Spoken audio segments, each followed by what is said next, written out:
I gave my daughter a flower shop so she could recover after her husband's death. But when I came for flowers, she was sobbing. Her mother-in-law had seized the shop, forced her to do the dirtiest work for free, and mocked her. I couldn't stand by. These thieves didn't know who they were messing with. Their betrayal will get a harsh payback, and they'll regret every minute. Before continuing, subscribe to the channel and write in the comments what time it is in your region right now. The bell chimed as I walked into Vivian's Blooms on a Thursday afternoon in August. Something felt wrong immediately. Behind the counter sat a blonde woman I'd never seen, mid-30s, wearing an expensive cream blazer. She scrolled through her phone with French manicured nails, barely glancing up. "Can I help you?" Her tone suggested she'd rather not. "I need arrangements for the Pearl District charity auction, around $2,300 worth. Where's Vivian?" She straightened, reassessing me. Older man, polo shirt, running shoes. Not her ideal clientele. "I'm the manager here, Effie Quinn. Vivian is occupied with other duties." "I can help you, manager. I'd given this shop to my daughter Vivian 8 months ago, after her husband Brandon died in that accident last December. She was supposed to be the owner. I'd prefer to speak with Vivian. It's somewhat detailed." "As I said, I'm perfectly capable, Dad." The voice from the back room was barely a whisper. Eyes jaw tightened. "Vivian, a customer for you." My daughter emerged, and my chest constricted. Vivian had always been slender, but now she looked gaunt. Bones visible through thin wrists. Dark circles shadowed her red-rimmed eyes. A stained apron covered old jeans and a faded t-shirt. Her hair hung in a messy ponytail, and she clutched pruning shears in green-stained hands. "Hi, I didn't know you were coming." She wouldn't meet my eyes. This wasn't grief. I'd seen her grieving after Brandon's death. Seen her at her lowest. This was different. This was fear. She flinched when Effie shifted position. "Just ordering arrangements for the September auction. Nothing too complicated." "Of course, we can work something out." Her voice was mechanical, lifeless. She moved toward the counter, and I saw it. A dark bruise on her left wrist. Purple-yellow against pale skin. She caught me noticing and jerked her arm back. "Actually, I will handle the financial aspects," Effie interrupted. "Vivian, shouldn't you finish those rose stems? The Hartley wedding ships by 3. A command, not a suggestion." Vivian's shoulders hunched, eyes downcast. "Yes, of course. I should get back to wait." "Vivian, are you—" "The work staff needs to stay on schedule." I's smile was sharp. "I'm sure you understand, Mr. Adams." Frank Adams, Vivian's father. For a heartbeat, Effie's mask slipped. Her eyes widened. Then she recovered with a laugh like breaking glass. "Of course, Vivian mentioned you. I'm so sorry." She touched Vivian's shoulder. My daughter tensed like she'd been shocked. "Your father's here with a big order." "Isn't that wonderful?" "Wonderful," Vivian whispered hollow. I spent 10 minutes going through motions. Flower types, colors, delivery. Effie did most of the talking, quoting inflated prices. Vivian stood silently, occasionally nodding when prompted. When I wrote the check for $2,300, Effie snatched it before Vivian could reach for it. "We'll have everything ready." Vivian does beautiful work when she focuses. The implied criticism made my hands curl into fists. "I'm sure she does. I taught her everything about this business." I left and drove to the coffee shop 2 blocks away. Something gnawed at me. 40 years, as a certified public accountant, had taught me to recognize patterns, to spot when numbers didn't add up. Nothing about what I'd witnessed added up. An hour later, I walked back, approaching from the side where I could see through the large front window. What I saw made my blood turn cold. A woman in her 60s stood center shop, finger jabbing toward Vivian's face. Authority, control, dominance radiated from her posture. Vivian's head was bowed, shoulders shaking, crying. In the corner, a thin man around 40 sat at the computer, clicking through bank statements, ignoring the scene. The older woman, Beatrice, Brandon's mother, was yelling. I couldn't hear through the glass, but Vivian shrank with each gesture. I'd given my daughter this shop to heal, signed over the deed, transferred ownership, made everything legally hers. I'd wanted to give her purpose, independence, a fresh start. Instead, I was watching her destroyed in her own business. The man at the computer, Jaheim, Brandon's brother, looked up briefly, smirked at something Beatrix said, then returned to the screen, counting money, tallying profits that belonged to my daughter. I stepped back before anyone noticed. My hands shook, but not from fear. From rage. Cold, calculated rage I'd learned to channel. Over decades uncovering fraud, exposing people who thought they were untouchable. 40 years finding discrepancies in corporate ledgers, tracking money trails through shell companies, documenting evidence for court. I'd helped bring down executives who'd embezzled millions. I'd prosecuted fraud schemes spanning multiple states. Now I would use every skill I'd acquired to dismantle whatever was happening in that flower shop. Nobody exploits my daughter's grief and walks away. I waited in my car outside the service entrance until 9:00 p.m. The front door opened. Beatrice Yakum and Effie emerged laughing, climbing into a silver Lexus that looked new. $40,000 is. They drove away. 5 minutes later, Vivian exited through the back, locking up. She moved slowly, exhausted. Vivian. She spun, keys clutched like a weapon. Dad, you can't be here. Get in. She hesitated, glanced around nervously, then climbed in. I drove, putting distance between us and the shop. Tell me what's happening. Nothing. Everything's fine. Don't. I saw her yelling at you. I saw the bruise. I saw Effie treat you like hired help in your own business. She broke deep, wrenching sobs that shook her body. I pulled into a parking lot and waited. After Brandon died, I couldn't function. Her voice was raw. Beatrice showed up in January, said she wanted to help. She stayed when you gave me the shop and house in February, said I shouldn't make big decisions while grieving. I remembered that February morning signing over the deed to the house on Quimby Street. 2,400 square FT, $685,000. Transferring the business registration. I'd wanted to give her security. She was at Brandon's funeral, I said carefully. She seemed devastated. She was, but then she convinced me to sign a power of attorney. February 18th, just in case I had a breakdown, couldn't handle things. It sounded reasonable. She brought a notary to the house. 2 days after I'd given her the shop, the timeline clicked with sickening clarity. At first, small things. She'd suggest changes, help with vendors. Then March, she said, I needed partners who understood commerce. Brought in Joachim and Effie, and you agreed. She presented it as decided. They moved into the house. It's Brandon's family. I couldn't refuse. By April, Beatrice made all decisions. May they change the locks on the office with financial records. By June, her voice cracked. By June, I was an employee. They pay me nothing. 12-hour days, while Effie sits at the counter and Joachim manages finances, transferring money for personal use. When I objected, Beatrice said I'd signed paperwork, that legally she had the right. I thought about that finger jabbing at her face. The bruise. Joachim grabbed me yesterday when I asked to see bank statements. Said I needed to understand my place. Something in my chest went ice cold. Not hot anger. Absolute zero fury that crystallizes thinking into perfect clarity. They live in your house. All three. Master bedroom redecorated the living room. Expensive restaurants every night. $200 to $400 per meal. Beatrice bought that Lexus last month. $38,500. Everything from the shop account. The shop's location meant steady weddings and events. Well run. It could generate 8 or 9,000 monthly. How much does it make? They won't show me books. Before they took over, we averaged 8,400 monthly net profit. 8,400 times 6 months. Over 50,000 burned through on restaurants, cars, clothes. While my daughter worked unpaid in her own business. I looked at her. 15 BS lost, raw hands, defeated. I remembered giving her the shop that cold February morning. I know it seems impossible, I'd said. But you'll fill this place with something beautiful. Build something that's yours. She'd cried then, too, but with hope. I'm going to call it Vivian's Blooms, after Mum. My late wife had loved flowers. This shop was passing on a legacy. Now vultures were stripping it away. When Beatrice said to go to court, what exactly did she say? Vivian whispered, repeating words burned into memory. She said, you signed the documents. Legally, I have the right to manage your business. If you don't like it, take me to court. But you don't have money for a lawyer. Everything goes through me now.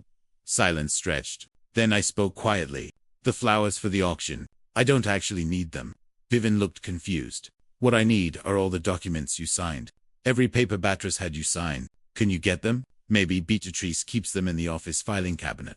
Get 'em, photograph every page with your phone. Send them to me. She nodded slowly. Something flickered in her eyes. Not quite hope, but not complete despair. What are you going to do? I thought about 40 years, tracking money, building cases, finding weak points and fraudulent schemes. People who'd underestimated a quiet auditor in reading glasses. I'm getting your business back, your house back, and Beatrice William and Effie will understand that stealing from my daughter was their biggest mistake. But the power of attorney can be revoked. Oregon law says you can revoke any time if you're mentally competent. And you are depressed, exhausted, exploited. Yes, but competent. I looked at her directly. For 14 days, go to work and pretend nothing changed. Let them think they've won. Can you do that? She wiped her eyes. I saw a flash of the strong woman she'd been. Yes, I can do that. Good. Because in 14 days, I'm taking you out and beat Quinn. Quinn will learn you don't steal from Frank Adams' daughter and walk away clean. I dropped her at her car and watched her drive to the house that should have been sanctuary. Then I sat, engine running, thinking they'd made a fundamental error. Assumed a retired old man would be easy to deceive. That family obligation would keep Vivian compliant. That paperwork equals power. For decades in corporate auditing taught me one truth. Paperwork can be created, and paperwork can be destroyed. People who rely too heavily on a single document haven't thought about what happens when that document becomes worthless. I pulled out my phone and started a list. Private investigator, business attorney, notary. Perhaps a call to an old colleague at the IRS. Beatrice Quinn thought she'd won. Thought she'd secured comfortable retirement by exploiting a grieving widow. She had no idea the war hadn't even started. Friday morning, I sat in my garage workshop, sandpaper gliding across a wooden planter box. My phone buzzed. Photos from Vivian, power of attorney documents, all dated February 18th, 2 days after I'd given her the shop. Beatrice hadn't wasted time. I made the first call. Quentin Brooks, private investigator, Brooks Investigations. Mr. Brooks, I need surveillance on 3 individuals and financial background checks. Discreet and thorough. What's the situation? My daughter owns a flower shop in Pearl District. 3 people took control, using a power of attorney. I need documentation of how they're spending her money. Business fraud. 1,500 initial, plus 200 daily for surveillance. About a week to build a solid case. $3,500. Worth it. When can you start? This afternoon. I gave him everything. Names, addresses, the Lexus plate, shop and house locations. I also need their financial vulnerabilities. Credit, debt, liens, anything showing desperation. Public records. You'll have preliminary results tonight. Next, Elizabeth Morgan, the notary who'd witnessed Vivian's signature. Downtown, 3rd floor. Mr. Adams, how can I help? I showed her the power of attorney photos. You notarized this February 18th. Do you remember? She studied it through reading glasses. Yes. The young woman seemed very distressed, crying intermittently. The older woman kept reassuring her it was just a precaution. Did my daughter appear to understand what she was signing? Legally, I verify identity and mental competence. She was grieving, but I couldn't refuse based on emotional state. However, she paused. I noted in my records that she seemed uncertain about the terms. That's unusual. Would you provide a statement if subpoenaed or if your daughter requests it directly? Leverage. Everything was leverage. My phone rang. Quentin already. Public records show Yakum Quinn has a judgment against him. $23,000 in credit card debt. Collection agency filed suit 3 months ago. $23,000. That explained the desperation. What about Effie? Surveillance starts now. We'll document everywhere they go, everything they buy. Call me tonight. Final stop. Alan Foster's law office. Downtown modern Sharpie attorney. 52. Business and property law specialist. Mr. Adams. Power of attorney dispute. I laid out everything. He read methodically. The document's legally valid, he said finally, but revocable any time by your daughter, assuming mental competence. She's competent, traumatized, and exploited, but competent. Then we revoke it. However, that won't recover money already spent. For that, we prove breach of fiduciary duty. Anyone holding power of attorney must act in the principal's best interest.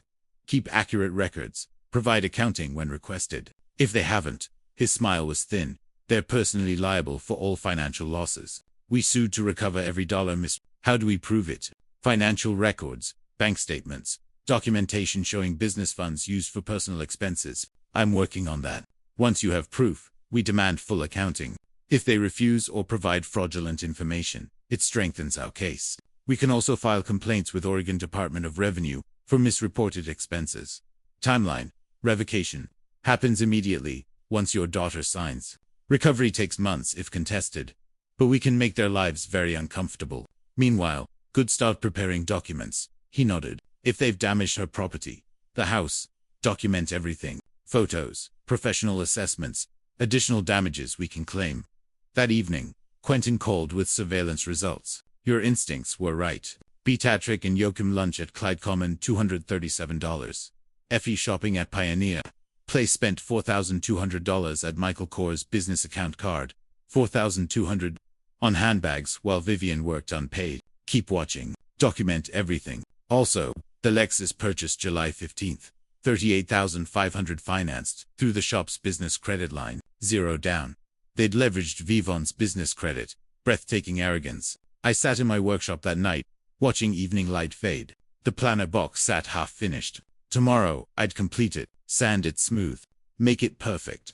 The same way I was perfecting my approach. They'd mistaken legal authority for invulnerability, thought a piece of paper made them untouchable. But legal authority only works when the other side doesn't know the rules better. And I'd spent 4 decades learning every loophole, every requirement, every way to turn confidence into downfall. Beatrix Quinn wanted to play games with paperwork. Let's see how she likes it when someone who actually understands the game starts playing back. Saturday morning, Vernon Hill returned my call. We'd worked together 15 years ago. He was IRS then, now a private tax consultant. Frank Adams. What's this about? I explained the situation, not as a father, but as someone who discovered potential tax fraud, running personal expenses through business accounts. His voice sharpened. Textbook fraud. The IRS loves these cases. Can I file anonymously? You'll report as a concerned party. Oregon Department of Revenue handles state taxes. Coordinates with IRS. Provide documentation. They'll investigate. What documentation? Bank statements showing questionable transactions, photos of personal purchases, anything proving they're claiming personal expenses as business deductions. If they can't provide proper records, Vernon laughed. Penalties, back taxes, possible criminal charges. At minimum, an audit that'll cost them more in fees than they stole. Perfect. I'll send you what I have.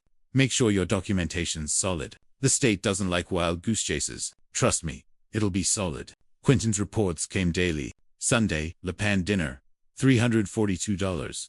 Monday, Effie at Day Spa, $620. Tuesday, Joachim at Sports Bar, repeatedly using the business card. Every transaction photographed and documented. By Wednesday, I had everything needed. I spent that evening organizing evidence. Bank statements Vivian photographed when Joachim left the office unlocked. Quentin's surveillance photos. Timeline showing systematic takeover. The patterns were obvious. Personal expenses disguised as business costs. No proper accounting. No separation between personal and business finances. Amateur hour embezzlement I'd seen 100 times. The kind almost insultingly easy to prosecute. I drafted the Oregon Department of Revenue complaint carefully. No emotion, just facts. Business name, owner information, suspected violations, attached documentation, submitted anonymously online. Friday morning, 5 days later, Vivian texted, "Inspector at shop." Beatrix panicking. I allowed myself a smile. First, domino fallen. That evening, Vivian called with something new in her voice. Not hope, exactly, but close. Inspector said they need corrected records within 30 days, or faced $15,000 penalty. Beatrice is losing it, blaming me for messing up bookkeeping. What did you say? Nothing, like you told me. But, Dad, they're scared. Really scared. Good. Let them be scared. Don't react. Don't defend. Just watch and remember. I sat in my workshop after, running my hand over the finished planter box. Smooth, solid, perfect. Tomorrow, I'd deliver it to Vivian. A gift from father to daughter. Something beautiful made with care. The Quinns would see a simple gesture. They had no idea it represented something else. Patience, precision, satisfaction of work done right. Alan Foster called Monday. Revocation documents ready. When your daughter signs, we execute immediately and notify all parties. Bank, business partners, everyone relying on Beatrix's authority. How quickly does it take effect? The moment your daughter signs and we notify everyone, Beatrix's authority ends. Can't access accounts, make decisions, nothing. The money already taken. That's where it gets interesting. After revoking, we demand full accounting of all transactions.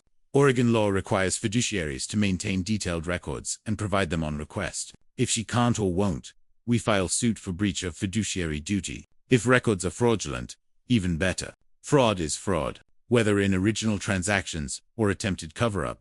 I thought about Joachim's inevitable pathetic Excel spreadsheet. They'll make mistakes. They usually do. People clever enough to steal rarely think they'll need to defend themselves in court, so they get sloppy. When do we execute revocation? Whenever you're ready, but I'd suggest timing for maximum impact. If they're stressed about the tax audit, hitting them with sudden authority loss multiplies pressure.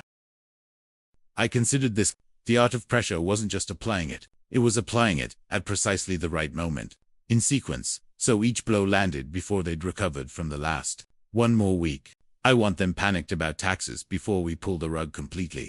Alan's voice carried approval. You've done this before. Different context. Same principles. That week, I watched the Quinn scramble. Quentin's reports showed arguments outside the shop. Effie crying in her car. Expensive restaurants stopped. Spending slowed to a trickle. Pressure was working. Thursday evening, I delivered the planter box to Vivian at closing. She ran fingers over smooth wood. Tears in her eyes. It's beautiful for the front window. Something I made for you. She looked at me with understanding. This wasn't just a planter box. It was a promise. A reminder that her father built things carefully, patiently, with attention to detail, and that I was building something now. 2 more weeks, I said quietly. Can you hold on? Yes. Her voice was stronger. Yes, I can.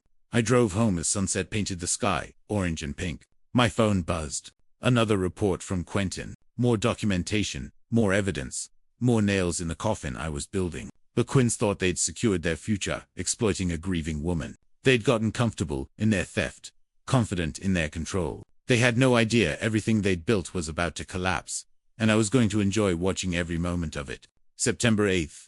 Alan Foster's office. He slid a document across his desk. This is a formal request for financial accounting. Under Oregon law, anyone holding power of attorney has fiduciary duties.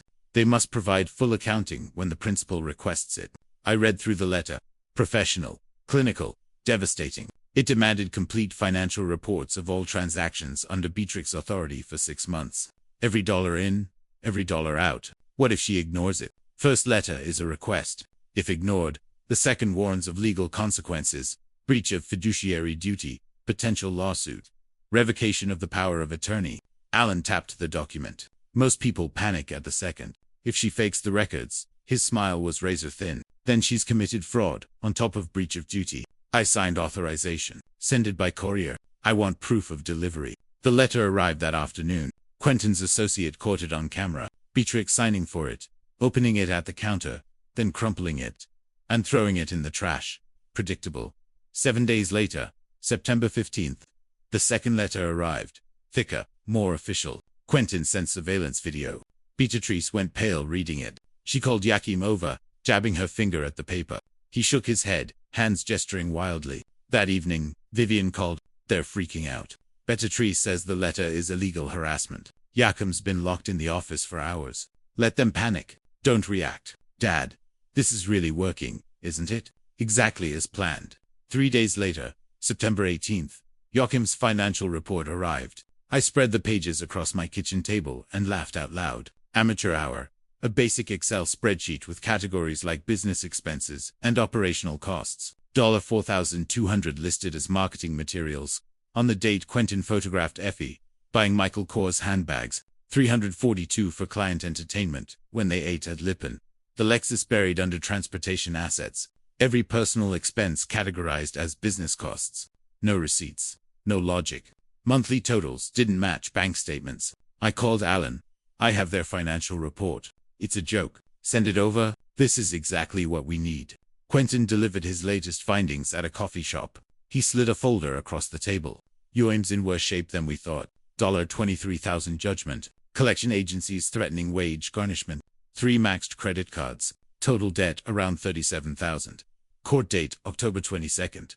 I opened the folder. Bank records, credit reports, court filings, all public, all legal. And Effie financing her lifestyle entirely through the shop.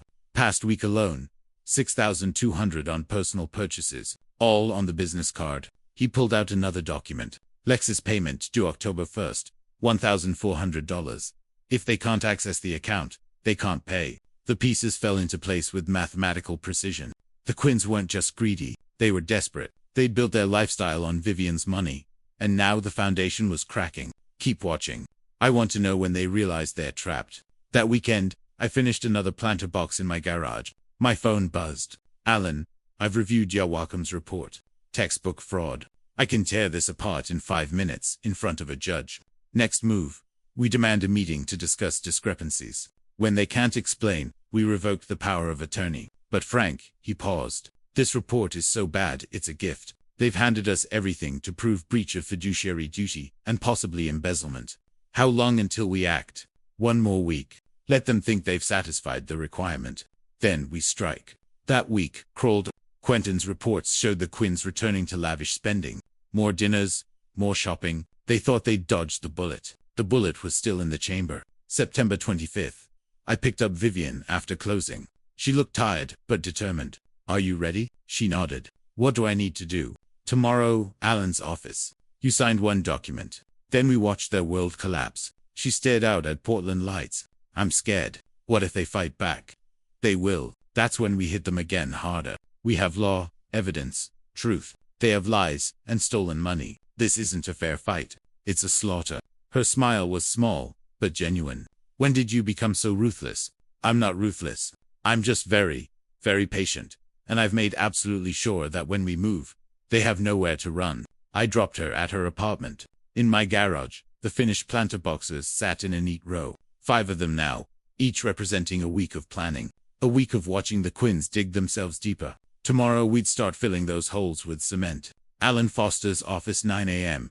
Vivian signed the revocation of power of attorney. Pen moving smoothly. Her signature date witnesses Beatrice Quinn's legal authority evaporated.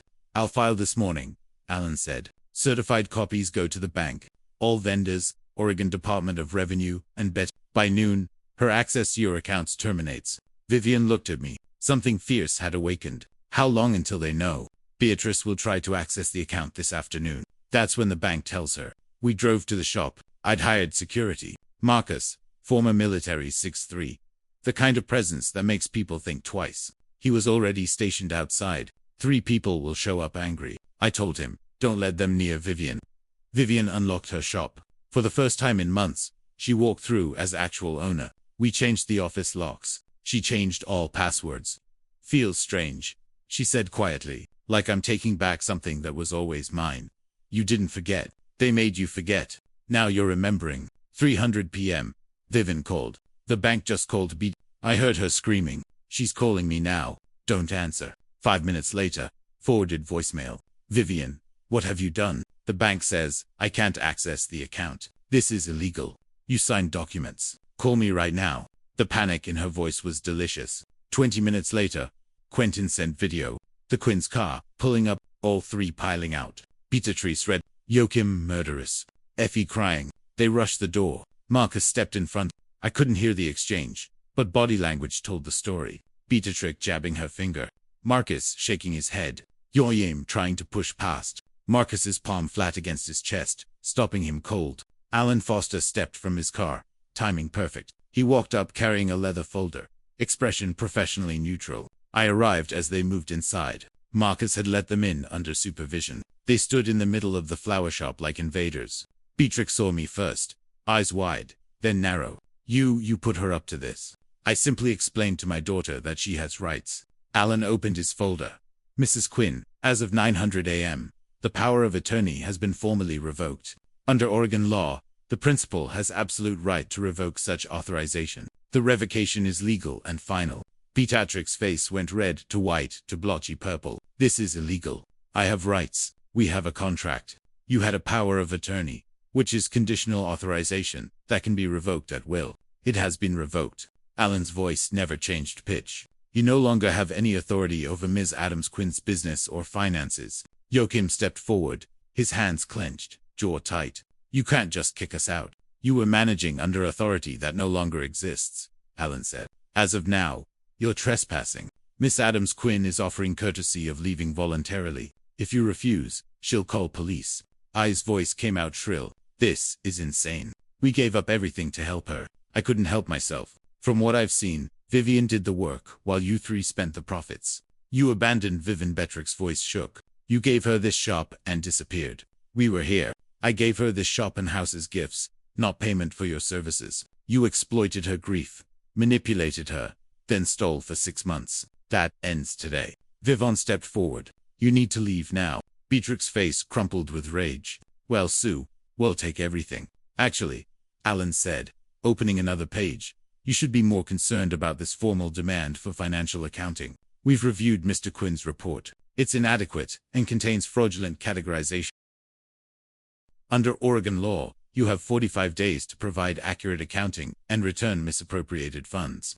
Or, we file civil lawsuit for breach of fiduciary duty. Yakim's face went gray. Actual gray like blood drained out. His mouth opened, closed, eyes darting to Beatrick, to Alan, to me. How much? Preliminary estimates suggest approximately $47,300 in unauthorized personal expenditures, Alan said. Effie made a sound like a wounded animal. 47,000, that's not. You bought a Lexus on the business credit line, I said. 38,500. Michael Kors handbags, fancy dinners, spa treatments. Adds up fast. Beatrice looked at me. I'd seen that look in corporate boardrooms from executives who just realized their scheme was discovered. Pure calculation trying to find an angle. She found nothing. We'll fight this, she said, voice uncertain now. We have 6 months of bank records, surveillance photos, and your son's fraudulent financial report. We have everything. I glanced at Alan. How did he categorize the Lexus again? Transportation assets. Yakim's hands shook. He shoved them in pockets. Mom, we should go right now. Listen to your son, I said. Leave voluntarily, because if Marcus escorts you out, things get really unpleasant. Beatrick drew herself up. This isn't over. I watched her eyes. The panic underneath bravado. She knew they left. Beatrice first. Shoulders rigid. Yoim. Effie crying openly. Her Instagram perfect life collapsing. The door closed. Silence filled the shop. Vivian exhaled. They're really gone from here. Yes, still in your house. But not for long. I put my hand on her shoulder. You did it. We did it. She corrected, then smiled. Genuine. The first, since Brandon died. Did you see Yakim's face when Alan said 47,000? Like he'd been hit with a brick. We laughed. After months of tension, we laughed in the flower shop that was finally, truly hers again. September 30th, Alan sent the notice to terminate tenancy via certified mail. Under Oregon law, they were guests who'd overstayed their welcome. No lease, no rent payments, no legal right to remain in Vivian's house. 30 days to leave. I expected resistance. Beatrice didn't disappoint. October 1st, Vivian's phone rang. I was with her at the shop, helping reorganize the office they'd locked her out of for months. Files everywhere. Passwords changed back, finally restoring order. It's Beatrice, Vivian said, showing me the screen. Put it on speaker. Vivian Beatrix's voice dripped with wounded dignity. I just received a horrible letter from your lawyer. Eviction. How could you do this to me? It's my house, Beatrice. You need to leave. This was Brandon's house. My son's house. You're throwing your dead husband's mother into the street. Have you no shame? Vivian's hand trembled slightly. I put my hand over hers, steadying it. She took a breath. Brandon's gone, Vivian said, voice stronger than I expected. The house is mine. Dad gave it to me. You have 30 days to find somewhere else. We'll fight this. We have rights. We've been living there for months. That establishes tenny. My lawyer says. I leaned toward the phone. Actually, Beatrice, it doesn't. Oregon law is very clear on this point. Without a written lease or rental agreement, without paying rent, your guests can be asked to leave at any time. Silence on the line. Then, Frank. Her voice turned poisonous. This is all you're doing, isn't it? You're destroying this family, turning my own daughter-in-law against me. I'm protecting my daughter from people who've been stealing from her for 6 months. There's a big difference. She hung up hard enough that the phone made a sharp sound through the speaker.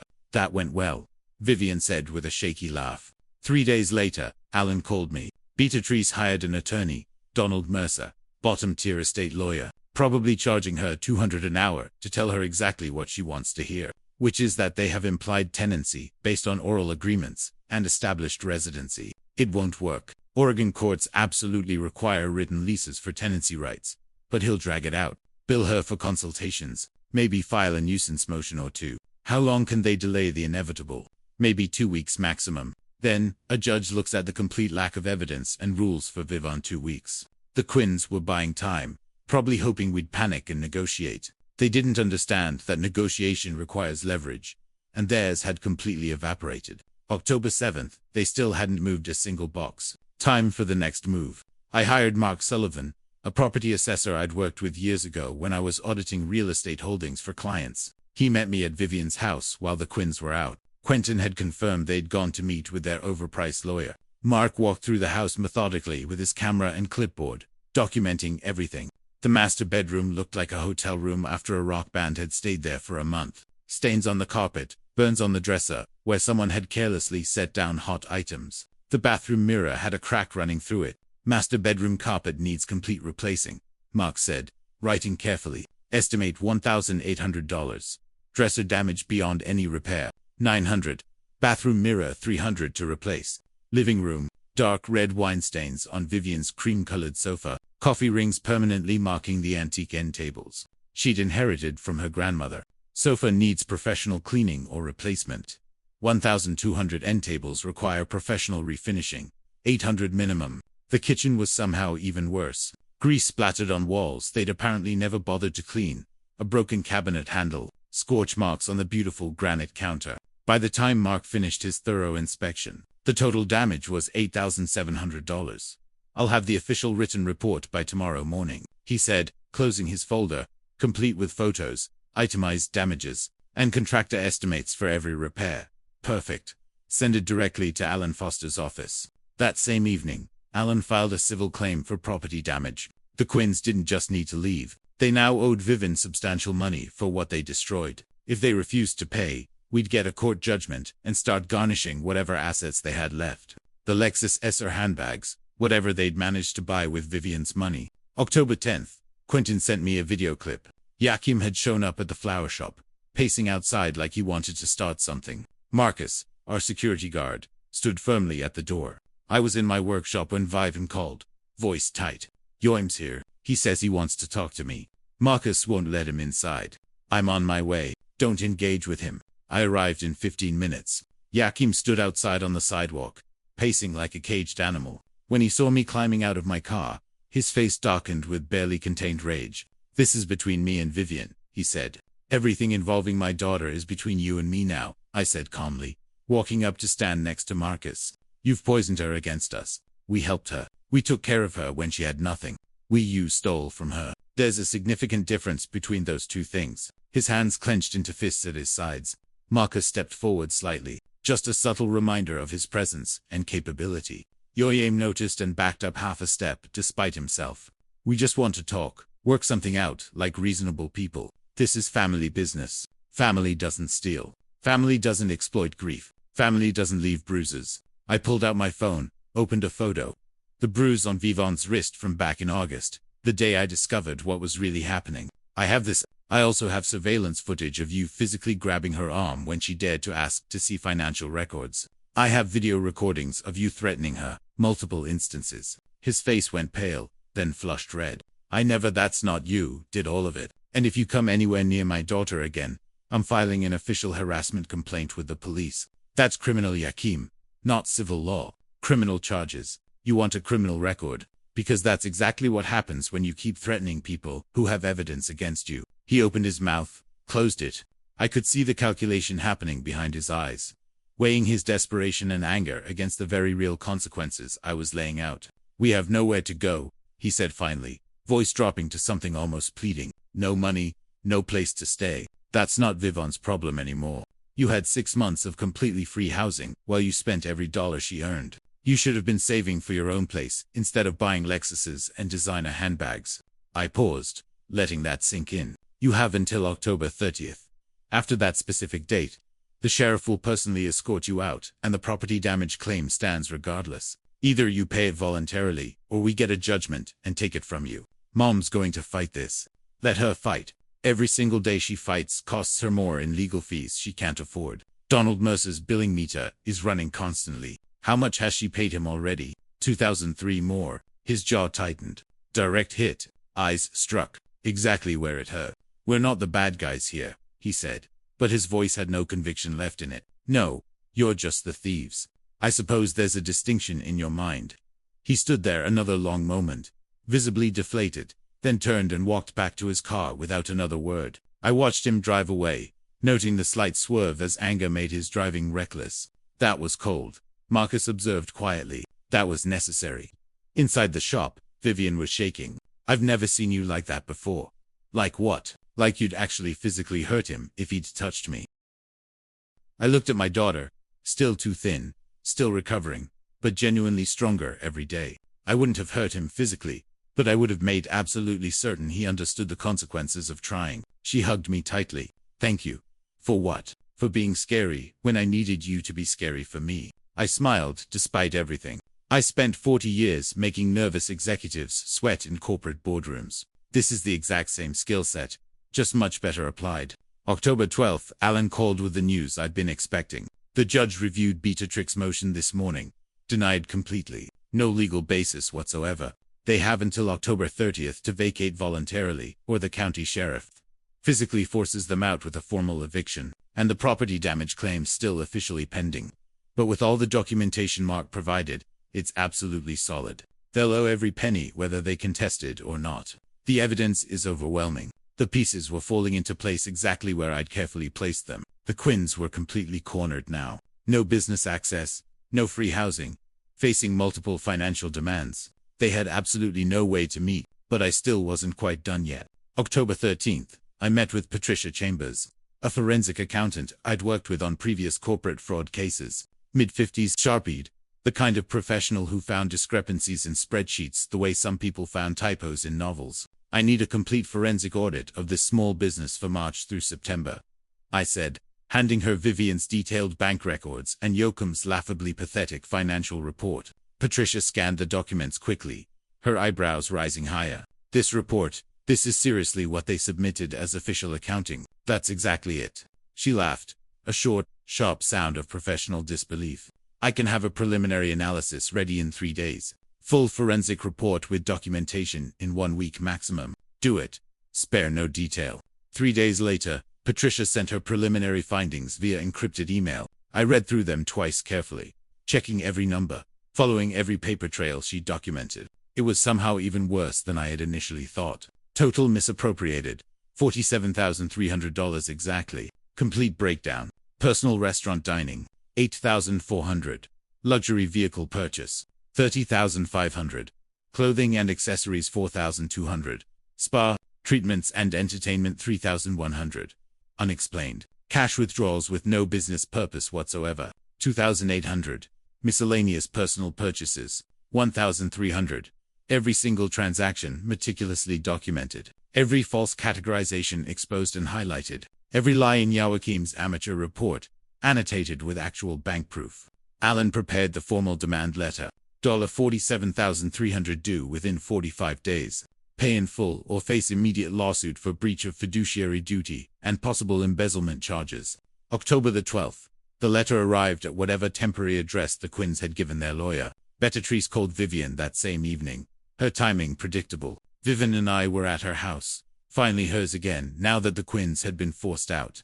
Carefully assessing what needed to be replaced beyond what Mark had already documented. Beatrix's voice came through the phone speaker, trembling dramatically. Vivian, please. We desperately need to talk about this horrible demand letter. There's nothing to talk about, You took $47,300 that wasn't yours. You need to return every penny of it. I don't have that kind of money. We spent it all. We genuinely thought we were properly managing the business. You thought you were stealing from me while I grieved. I smiled slightly. Vivian's voice had absolutely none of the hesitation, none of the guilt-induced compliance I'd heard back in August. She'd finally found her backbone again. I'm Brandon's mother. Beatrix's voice rose to near hysteria. I was grieving, too. I only ever wanted to help you. I loved my son. You wanted to help yourself to my money. That's what you actually wanted. Please, I'm begging you now. We can surely work out a reasonable payment plan. $1,000 a month. I can probably manage that amount. Vivian looked at me questioningly. I shook my head firmly. No payment plan. Vivian said clearly. Full amount immediately, or we go to court. But that's impossible. We don't have you told me back in June that if I didn't like how you were running my business, I should take you to court. Do you remember saying that? You said I couldn't possibly afford a lawyer. You said I'd just have to accept whatever you decided to do. Vivian's voice turned to pure ice. Well, I found an excellent lawyer, and now you're the one who can't afford this fight. Beatrix's tone shifted dramatically. The wounded mother act disappeared completely, replaced by something much uglier underneath. You're making a terrible mistake right now. Brandon would be absolutely ashamed of you treating his mother this way. Brandon loved me deeply. He would have wanted me to be happy and successful. You just wanted my money for yourself. What about family loyalty? What about honoring the dead properly? You're not my family anymore, Beatrice. You permanently lost that right when you physically grabbed my wrist hard enough to leave a bruise. When you locked me out of my own office. When you forced me to work 12-hour days, completely unpaid, while you spent every cent of my profits on yourselves. I'll tell everyone what you've done. Everyone in this city will know you through your poor, grieving mother-in-law. Out into the street. Go ahead and tell everyone. Please do. I have 6 complete months of bank records showing exactly where every dollar went. I have a professional forensic audit from a certified accountant. I have a fraudulent financial report with your son's signature on it. Tell absolutely everyone. I genuinely love for people to know what you really are underneath. Complete silence on the line. Then Beatrice hung up without another word. Vivian sat down heavily on the repaired sofa. Did that really just happen? Did I actually say all that to her? You just won, I said firmly. Completely and totally. She's going to keep fighting though, isn't she? She's certainly going to try. But she has literally no ammunition left. No money, no leverage, no legal ground whatsoever to stand on. She's finished. October 15th. Beatrix's overpriced lawyer filed an official response to the civil claim. A desperate 30-page document that basically argued the Quinns had reasonably believed they were legally entitled to manage the business funds as they saw fit, and that any misuse was simply unintentional misunderstanding rather than deliberate fraud.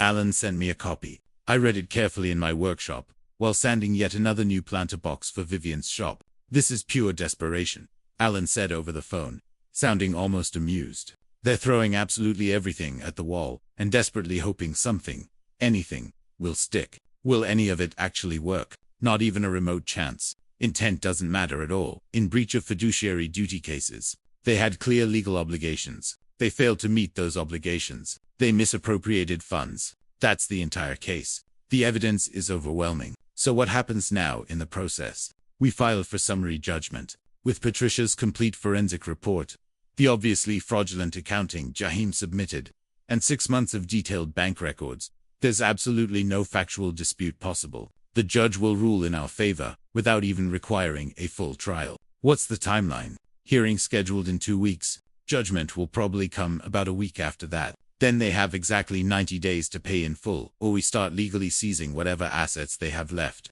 I ran my hand over the smooth wood, feeling the grain. Everything was proceeding exactly as I'd planned from the beginning. The Quinns had made their choices. Steal, lie, manipulate. Now they were facing the inevitable consequences. But I knew Beatrix's personality. She absolutely wouldn't accept defeat. Quietly. October 18th. She proved me right, yet again. Vivian called, voice tight with stress. Dad, Beatrice posted something on Facebook. People are commenting on it. Some of them are saying absolutely terrible things about me. I pulled up Facebook on my laptop. Beatrix's post was public, written in the wounded victim tone she'd perfected over months. After my beloved son's tragic death, I moved to Portland specifically to support his grieving widow. For 8 long months, I've poured my heart and soul into helping her maintain the business her father gave her. Now, she's throwing me out of my son's home, the home where I still feel his precious presence every day. She's falsely accusing me of theft. She's turned my own family against me. This is how she honors Brandon's memory, by destroying his mother. Comments ranged from genuinely supportive to absolutely vicious. People who didn't know any of the full story. People who only saw a grieving mother being mistreated by her ungrateful daughter. People calling Vivian selfish, ungrateful, heartless, cruel. I watched Vivian's hard-won confidence crack slightly, the old self-doubt creeping back in. Don't read those comments, I said firmly. We're going to handle this situation completely differently. How? By telling the absolute truth to the people who actually matter to your business and life. I started making phone calls. Vivian's regular customers, her flower vendors, the people who'd known her well before the Quinns arrived, and during their takeover. By October 20th, I had 15 people confirmed for a special meeting at the shop. It was finally time to reveal absolutely everything. October 18th, 15 people gathered in Vivian's blooms. I'd invited her most loyal customers, the ones who'd watched her build this business before Brandon died. Her flower suppliers, the baker from next door, the woman who ran the coffee shop across the street. Beatrix's Facebook post glowed on my laptop screen.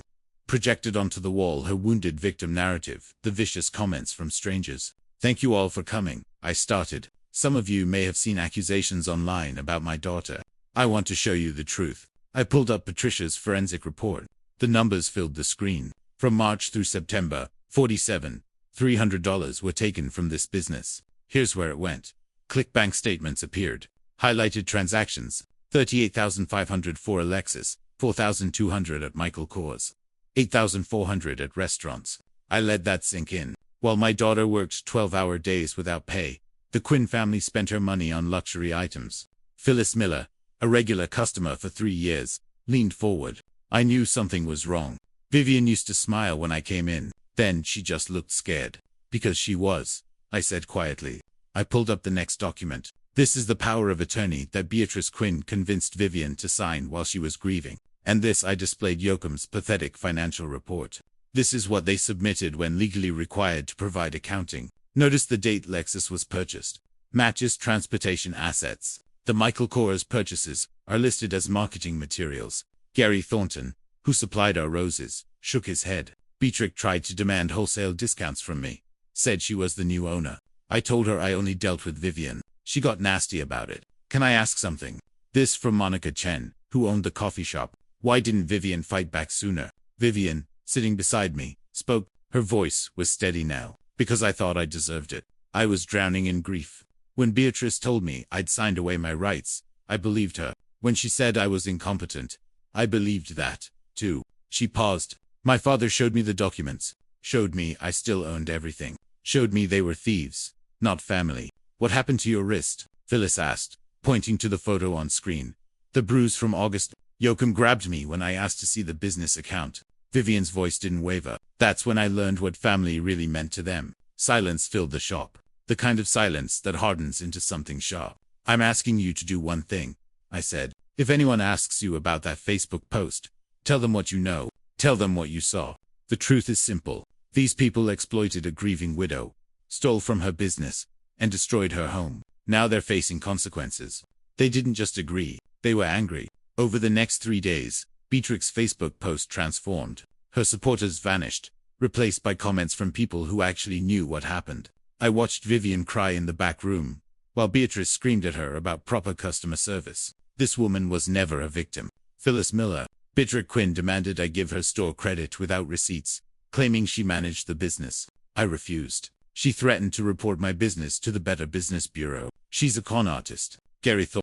I saw Effie Quinn brag on Instagram about her successful flower business, while Vivian worked in dirty clothes. Nothing about this family was genuine. Monica Chen. The narrative flipped completely. Beatrice tried to delete the post, but screenshots had already spread. October 25th arrived. The deadline for the $47,300. Silence from the Quinns. October 26th. My workshop. I was sanding a new planter box when the door opened. Beatrice stood there. No Lexus outside. It had been repossessed. She wore clothes I recognized from months ago. Her hair needed dyeing. The polish was gone. Frank. Her voice cracked. Please, I need to talk to you. I didn't stop sanding. I'm listening. I can get $10,000, maybe 12. My sister might lend it to me. She stepped closer. I'm begging you. Talk to Vivian. Tell her to accept partial payment. I'll pay the rest over time. No, please. I'm Brandon's mother. Doesn't that mean anything? I set down the sandpaper and looked at her directly. You thought my daughter would be easy to break because grief made her weak. You thought an old man couldn't do anything about it. I picked up the planter box, examining the joints. But you forgot something. I spent decades finding people who steal and lie for a living. Corporate executives who thought they were clever. They all made the same mistake you did. They underestimated the auditor. I made mistakes, but I'm not a criminal. You took $47,300. That wasn't yours. You filed false financial reports. You breached fiduciary duty. I set down the box. Those aren't mistakes, Beatrice. That's theft. That's fraud. The difference between you and good criminals is that good criminals know when to stop. What do you want from me? Nothing. I want you to face what you did. I returned to my sanding. Ellen files the lawsuit tomorrow. See you in court. She stood there deflated, then left without another word. October 27th. Alan filed the civil suit. Court date. November 2nd. November 2nd. I didn't attend. Neither did Vivian. Alan represented us with a briefcase full of evidence. Patricia's forensic report. Bank statements. Yoakum's fraudulent accounting. Damage assessments. Surveillance footage. The Quinns showed up without a lawyer. Donald Mercer had dropped them when the evidence became overwhelming. The hearing lasted 90 minutes. Alan called me afterward. Total victory. Judge reviewed the evidence. Asked the Quinns if they disputed any facts. They couldn't. Beatrice tried claiming emotional distress and grief. Judge shut it down. Said fiduciary duty doesn't have an emotional exemption. Judgment $47,300 due within 90 days. If unpaid, we can seize assets. Her jewelry, any vehicles, bank accounts, plus $5,400 in court costs. Total $52,700 and restraining order granted. None of them can come within 100 feet of Vivian or the shop. Violation means arrest. I smiled. Perfect. November 15th, late afternoon. I delivered a finished planter box to Vivian's blooms. The shop looked different. Alive. 2 new employees worked the counter. Sarah and Miguel, both eager and well-trained. Fresh flowers filled every surface. Customers browsed happily. The cash register actually rang. Vivian saw me and smiled. A real smile. Not the broken thing I'd seen in August. Another masterpiece. She took the planter box, running her fingers over the smooth wood. Oak should last 20 years, like the others. She set it on the counter. Dad, I want to show you something. She pulled up her laptop. The business account. Revenue charts trending upward. Expenses properly categorized. Everything organized. Professional. Clean. We're on track for $9,200 this month. I hired an accountant to keep the books right. Sarah handles customers. Miguel does arrangements. I actually manage instead of just surviving. Proud of you. I got an email yesterday. She switched screens. From the Department of Revenue. The audits closed. No violations found. They noted significant improvement in record keeping under new management. I laughed. New management. That's one way to put it. The bell over the door chimed. We both looked. Beatrice walked past outside on the sidewalk. She didn't look in. Her coat was old, worn at the elbows. No jewelry visible. She walked quickly, head down, heading toward the bus stop. Her Lexus got auctioned last week, Vivian said quietly. Sold for $32,000. Applied to the judgment. She still owes $20,700. She'll pay it, or they'll take her jewelry next. Does it feel good watching her like this? I considered the question carefully. No, but it feels right. Justice isn't about feeling good. It's about balance. She took from you. Now she pays back. That's how it works. Vivian watched Beatrice disappear around the corner. I don't hate her anymore. I just don't care. She's not in my life. She can't hurt me. That's enough. That's growth. She hugged me. Thank you for giving me my life back. I only showed you it was still yours. You did the hard part, taking it back. November 20th. The enforcement hearing. Beatrice had missed the first payment deadline. Alan had filed for asset seizure. The judge wanted to hear her explanation. I attended this time. Vivian came with me. We sat in the back of the courtroom. Beatrice entered alone. No Javim, no Effie, no lawyer. She wore a cheap department store suit that didn't fit right. Her face was gaunt. Makeup poorly applied. She looked 10 years older than 61. The judge reviewed the file. Ms. Quinn, you owe the plaintiff $52,700 per the judgment dated November 2nd. You've made no payments. Explain, Your Honor. I don't have that kind of money. Her voice was thin, defeated. I lost my car. I'm living with my sister. I can pay $100 a month. The judgment doesn't allow payment plans. You had 90 days to pay in full, or negotiate before judgment. You chose neither. I'm trying. I can't get blood from a stone. Then we'll take the stone. The judge signed a document. Asset seizure approved. Sheriff will inventory and auction all non-exempt property. Miss Quinn, you have 48 hours to provide a complete list of assets or face contempt charges. Beatrix's face crumbled, not crying. Something worse. The complete collapse of someone who'd run out of options. Her shoulders sagged. Her hands trembled. This is cruel, she whispered. Oh, I'm Brandon's mother. I loved my son. I was grieving. You were stealing, the judge said flatly. Grief doesn't give you license to commit fraud. This court enforces the law, not sympathy. 48 hours. Dismissed. Beatrice stood slowly like her bones hurt. She turned to leave and saw us in the back row. Our eyes met. I kept my expression neutral. Not gloating, not apologizing, just present. She looked away first and shuffled out. In the hallway, Alan caught up to us. The asset list will probably include her jewelry. She has about $18,000 worth, some furniture, maybe $8,000 total recovery. The rest will follow her through bankruptcy. Will she actually go bankrupt? Vivian asked. Probably. And this judgment survives bankruptcy, so it'll follow her forever. Garnished wages, tax refund seizures. She'll never be free of it. Vivian nodded slowly. Good. We drove back to the shop. During the ride, Vivian's phone buzzed. She checked it and laughed sharp and unexpected. I's Instagram got deleted. Not just her posts, the whole account. Someone reported it as a scam business page. Shame, I said, not meaning it. Yoim's working at a warehouse. His Facebook says he's a logistics coordinator. I checked the company. He loads trucks for $15 an hour. That's 15 more than he earned, stealing from you. True. We pulled up to Vivian's Blooms. The afternoon sun made the storefront glow. Through the window, I could see Sarah helping a customer with a bouquet, Miguel arranging roses in the back. The rhythm of a business running properly. Come inside, Vivian said. I want to show you something. Inside, she led me to the office. The one they'd locked her out of for months. Now it was hers again. Organized files, clean desk, her name on a nameplate. She pulled out a framed document from her desk drawer, the deed to the shop. Her name in bold letters, signed by me last February. I'm getting this professionally framed and hanging it behind the counter. She said, so I see it every day, so I remember what's mine. Smart, and I'm changing the business structure. Sarah and Miguel will become partial owners after 1 year, 10% each. I want people invested in success, not just collecting paychecks. I smiled.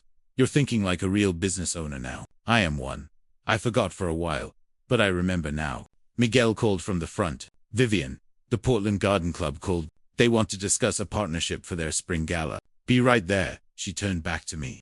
Major clients are coming back. They heard what happened. They want to support me. They want to support quality work. You're providing that. She hugged me again. I know I keep saying this, but thank you for everything. You'd have figured it out, eventually. Maybe. But you made sure I didn't have to wait. You made sure they couldn't keep hurting me. I pulled back and looked at her. Really looked. The dark circles were gone. The defeated posture was gone. The fear was gone. In its place stood the daughter. I remembered strong, capable, ready. You're going to be fine, I said. I know. I left her to her work and drove home through Portland's early evening traffic. My phone buzzed at a red light. Text from Alan. Asset list came through. Beatrice has $18,400 in jewelry, $300 in furniture. Total recovery estimate, $21,600. Shortfall, $311,000. Pursuing wage garnishment from her part-time job.